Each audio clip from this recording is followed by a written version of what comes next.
Certains couples m'ont confié qu'il leur paraissait impensable de concevoir la relation conjugale sans un rapport de force. Pour eux, c'était une évidence et c'est précisément ce qui les a poussés à en installer au cœur de leur propre dynamique. Le paradoxe, c'est que malgré ce postulat de départ, cela ne leur apportait ni plus de bonheur, ni plus de satisfaction. Rien ne prouve en effet que l'on s'épanouit davantage en contraignant son partenaire à agir selon ses propres désirs et son propre calendrier. Alors oui, soyons honnêtes et regardons la logique du système. En disant à ton conjoint que c'est comme ça et pas autrement, tu obtiens des résultats. C'est sûr. Tu obtiens même des résultats plus rapidement. L'assiette est débarrassée, la décision pour le week-end est pliée, le budget est bouclé selon tes critères, on ne dépense pas plus, on ne dépense pas moins que ce que tu as prévu, mais à quel prix ? Au détriment de quoi ? Nous allons voir que le rapport de force est un choix libre et non pas une obligation. Nous allons voir en quoi il participe à la limitation du potentiel conjugal et même du potentiel de son partenaire, en plus d'éroder sa propre satisfaction de partenaire. Et enfin, nous sortirons de la théorie pour passer à l'action avec un défi pragmatique que je vous développerai à la fin du podcast.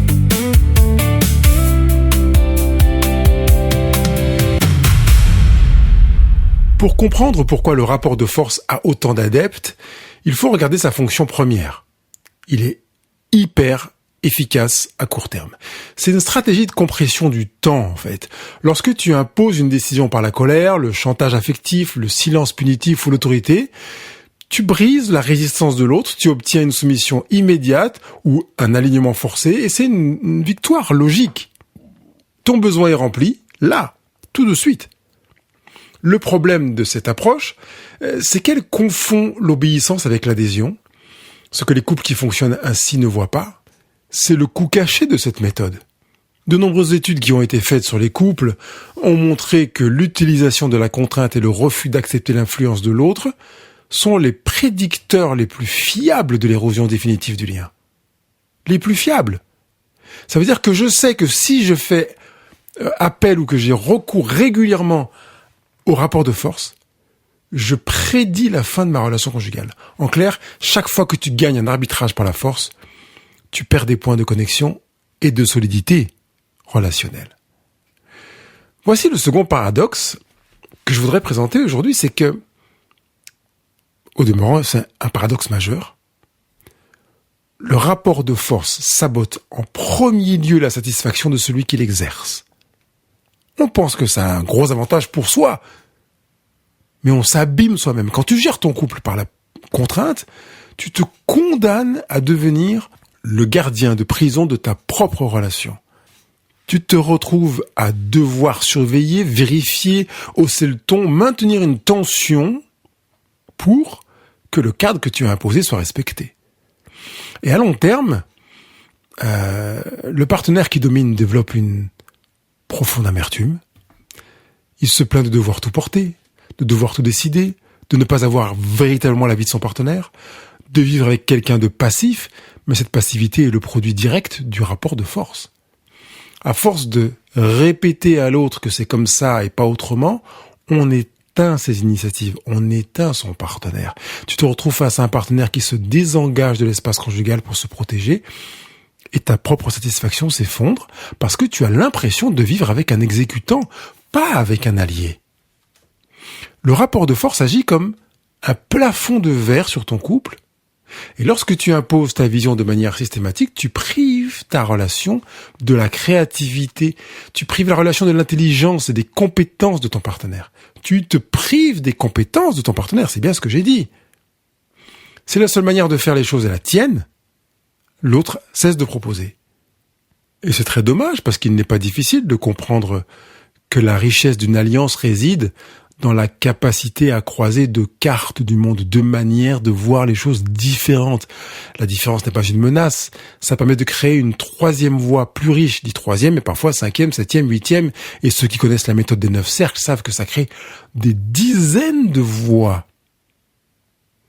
Pour créer une dimension relationnelle plus riche, on a à profiter de cette opportunité d'avoir un partenaire qui ne soit pas d'accord. Et nous avons été formés pour penser que le désaccord était un problème. Or, c'est faux. Le désaccord peut devenir une véritable opportunité pour autant qu'on accepte ce qui n'est pas un ennemi et, par voie de conséquence, que l'on réduise le recours au rapport de force.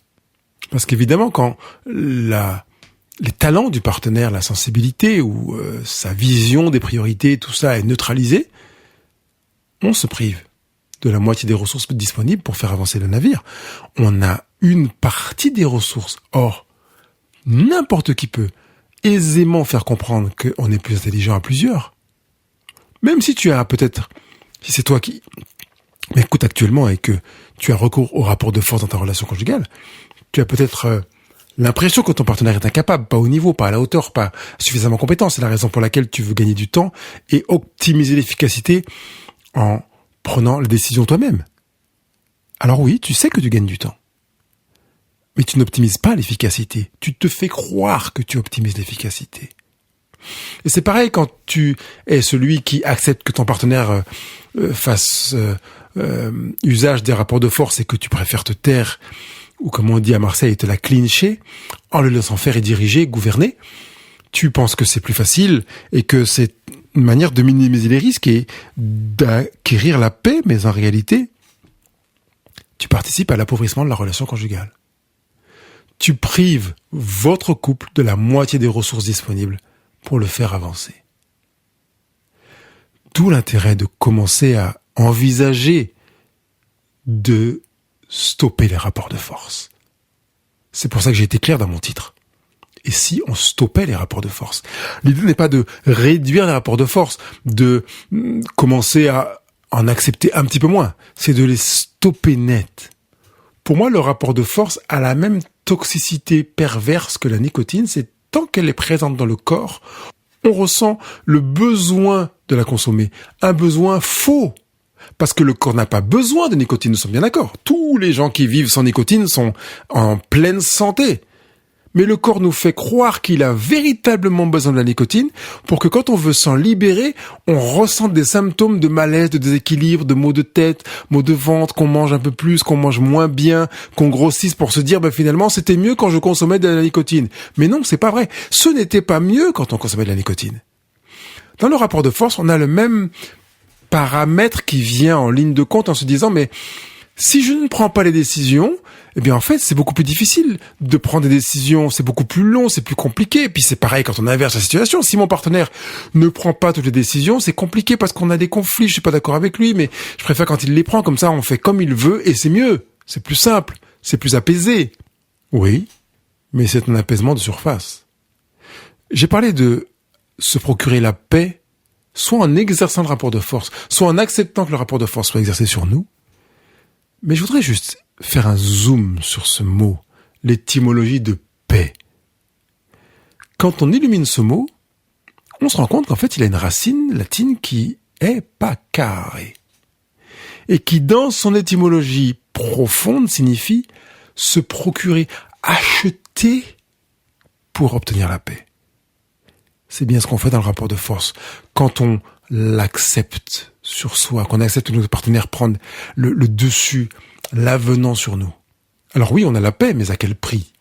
Et je sais que si tu es concerné par le rapport de force dans ta relation conjugale, tu commences à trembler à l'idée d'envisager la possibilité éventuelle d'arrêter. Mais si je dis à mon partenaire qu'on arrête les rapports de force, qu'est-ce qui va se passer? Qu'est-ce qu'on va devenir? On ne sait pas fonctionner comme ça. C'est lui qui conduit. Ou bien si moi, je dis à mon partenaire, je veux arrêter les rapports de force et ne plus t'imposer quoi que ce soit et avoir ton avis, mais comment on va faire? On va prendre 15 ans pour prendre les décisions et on va dans une direction qui m'inquiète véritablement. Comment peut-on envisager une relation sans rapport de force? La première étape pour sortir de l'arène des rapports de force, c'est d'admettre une vérité qui est secouante. C'est que le rapport de force est un choix. Ce n'est pas une fatalité. Vous avez choisi ça parce que ça vous arrange tous les deux.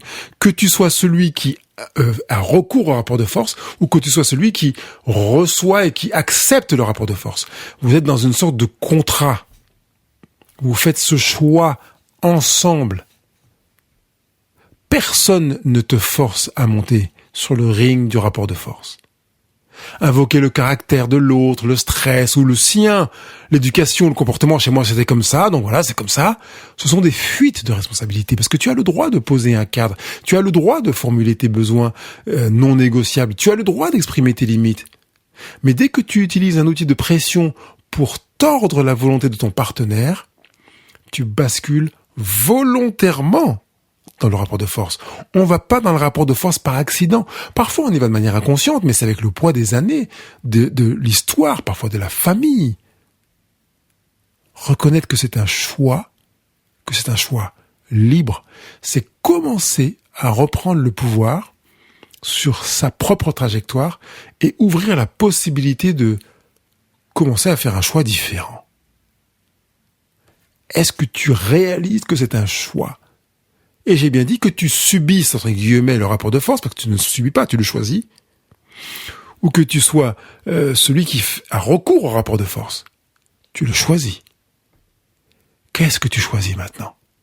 Surtout ne rien toucher pour continuer comme avant ? Ou bien, ok, j'ai conscience que je m'abîme, j'ai conscience que nous abîmons notre relation et je veux apprendre à fonctionner autrement. On n'est pas obligé de tout renverser du jour au lendemain, surtout pas. Mais pourquoi pas se dire, tiens, dans un domaine, si on essayait de fonctionner autrement qu'avec un rapport de force dans un seul de nos domaines, peut-être l'éducation des enfants, peut-être l'alimentation, la cuisine, peut-être le ménage, l'entretien de la maison, peut-être l'organisation des vacances, les prochaines vacances. Alors comment pourrait-on vivre les prochaines vacances ? Voilà ce que j'aimerais. Qu'est-ce que tu aimerais, toi ? Qu'on puisse commencer à se dire, tiens, sur quelque chose qui a des implications peut-être minimes, on pourrait commencer à s'entraîner à sortir du rapport de force. La première étape, c'est d'admettre que le rapport de force est un choix et évidemment de commencer à se projeter en se disant « Et si on essayait sans rapport de force ?» Je vais dire quelque chose qui peut-être est difficile pour toi à entendre, mais je voudrais que tu entendes à quel point c'est capital, profond et d'une envergure que nous ne mesurons pas. Quand tu exerces un rapport de force sur ton partenaire, qui est un adulte, tu t'aimes toi-même.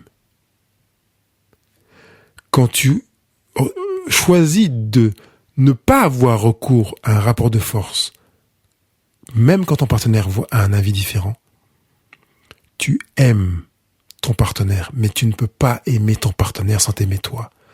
Par conséquent, il serait plus précis de dire tu t'aimes toi-même et tu aimes ton partenaire de manière saine. Et je le redis, si tu as recours au rapport de force, en fait, tu utilises ton partenaire pour t'aimer. Si tu choisis de ne pas avoir recours au rapport de force, tu t'aimes de manière saine et par conséquent, tu aimes ton partenaire de manière saine. Tu comprends que dans le recours au rapport de force, on s'aime de manière malsaine. Enfin, il n'y a pas de mal en soi, mais qui abîme en fait. Pour que tu puisses devenir le témoin évident de changements dans ta relation conjugale, dans lequel il n'y aura plus de rapport de force, je t'invite à lancer un autotest radical. J'aime beaucoup les autotests. Ceux que j'accompagne en coaching savent que je suis fan des autotests parce qu'en réalité, l'avantage d'un autotest, c'est que je n'ai besoin de personne pour me dire que là, c'est juste, là, c'est trop fort, là, c'est plus doux, là, c'est adapté, là, c'est sur ou sous-évalué. Donc, je suis moi-même avec mes outils pour savoir où j'en suis. Et cet autotest, tu peux l'utiliser quotidiennement dès aujourd'hui. Et je propose que pendant 7 jours, tu décrètes une trêve totale, soit de tous les rapports de force, soit de un rapport de force au moins dans un domaine précis. Tu vas expérimenter une relation 100% sans rapport de force dans un ou plusieurs ou tous les domaines.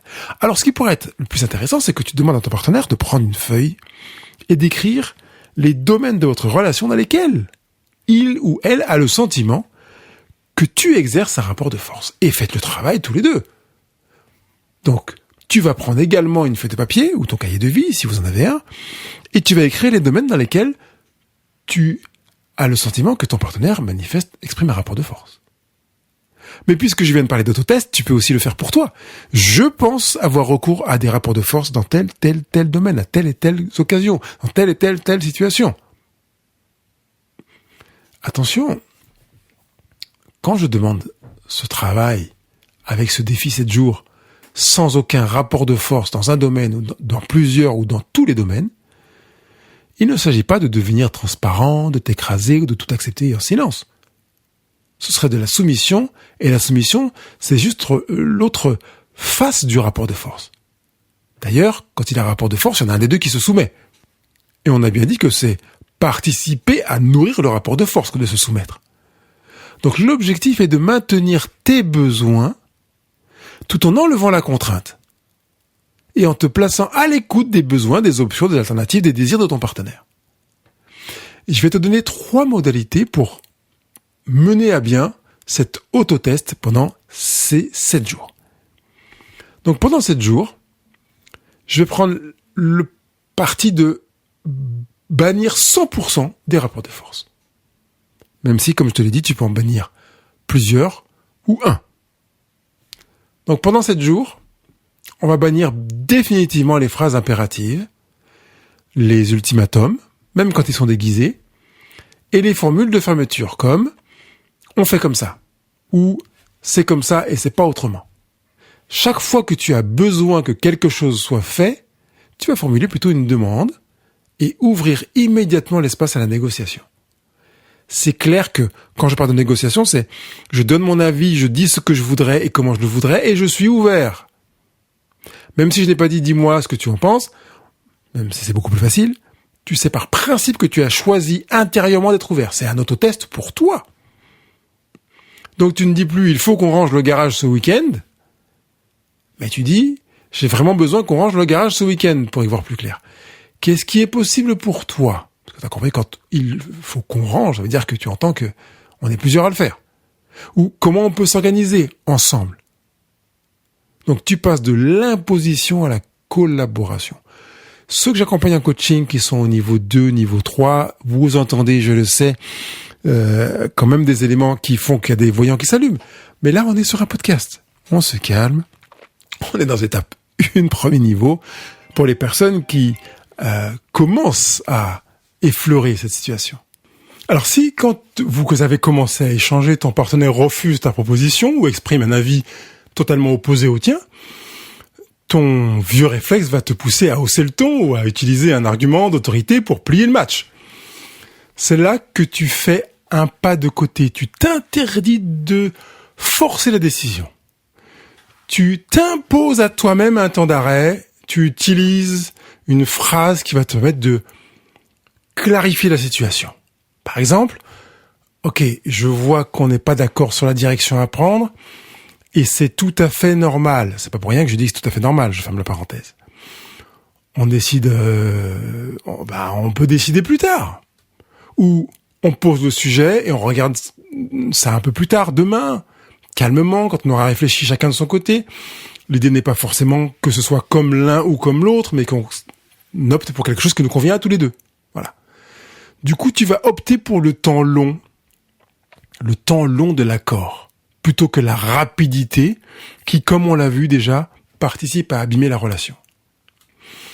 Une troisième chose que tu peux faire dans ton autotest, quand tu as pris connaissance du fait que tu ouvres l'espace pour la négociation, première étape. Deuxième étape, tu optes pour le temps long plutôt que la rapidité, tu vas pouvoir mesurer la température.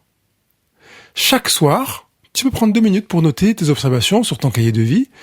Fais un peu le type scientifique de ton propre couple, par exemple. Tu notes comment ton partenaire réagit lorsque tu n'utilises pas la force. Tu observes si son niveau de fermeture baisse ou s'ouvre. Tu observes surtout ton propre état interne. Est-ce que tu te sens plus léger en lâchant le rôle de contrôleur? Est-ce que l'ambiance générale de la maison devient plus respirable? Est-ce que tu sens des difficultés personnelles, internes? Tu as des sensations physiques qui te montrent que tu vis mal la situation? Bref, tu peux observer en prenant du recul ou de la hauteur ce qui se passe en toi. Alors ce défi 7 jours, je résume, Premièrement, tu prends le temps de créer des espaces de négociation. J'ai mon avis, j'ai mon désir. Quel est ton avis? Quel est ton désir? Deuxièmement, tu pratiques le temps long de l'accord. On va pas aller vite, on va aller ensemble et avec quelque chose qui nous satisfait tous les deux. Troisièmement, tu vas observer la manière dont ta perception personnelle, ton ressenti corporel, tes ressentis corporels évoluent, mais aussi comment l'environnement, la manière d'être en relation avec ton partenaire évolue. Au bout de ces 7 jours, tu fais le bilan. Tu regardes les résultats factuels que tu as obtenus, ce que tu as écrit sur ton cahier de vie. Et tu vas constater par toi-même qu'en enlevant la pression, tu redonnes de l'air à ton partenaire et tu libères un potentiel d'initiative que tu croyais disparu chez lui. Et tu te redonnes de l'air. Et j'allais te dire, tu te redonnes du pouvoir. Tu as remarqué que ce sont les personnes qui donnent la parole aux autres qui ont le pouvoir, finalement. Ce ne sont pas ceux qui parlent le plus. Tu peux l'observer dans les médias, chez les dirigeants. En réalité, le fait de donner la parole, d'écouter, de percevoir ce que les uns et les autres ressentent et vivent, quels sont leurs désirs, leurs aspirations, etc., c'est une position de pouvoir. Tu avais cru que c'était en disant que c'est comme tu le veux que c'est le mieux, mais tu as bien remarqué qu'au niveau du gouvernement, quand le président de la République nous impose quelque chose avec le 49.3, on saute pas de joie dans les rues en disant « Ouais, magnifique, on est content, c'est sublime !» Non, on n'est pas content. Par contre, quand on nous consulte, là, on est content. Parce qu'on a le sentiment fort, et c'est pas qu'une impression, le sentiment fort de compter, d'exister, d'être considéré, de valoir quelque chose. C'est un des inconvénients du rapport de force, c'est qu'il envoie le message à l'autre, il n'existe pas, il ne compte pas, il ne vaut rien. Le rapport de force donne l'illusion de la puissance, mais il ne construit que de la distance en réalité. La véritable force dans une relation conjugale ne réside pas dans ta capacité à plier l'autre à ta volonté, mais dans ta capacité à rester solide sur tes pieds, aligné sur tes besoins, tout en créant un espace assez grand pour que ton partenaire ait envie de collaborer avec toi. Alors, quitte le ring des rapports de force. Stop les rapports de force. Lâche les gants. Choisis l'alliance, l'ouverture, le terrain sur lequel on va se retrouver ensemble pour construire ce qui nous convient à l'un et à l'autre, et puis finalement aux deux.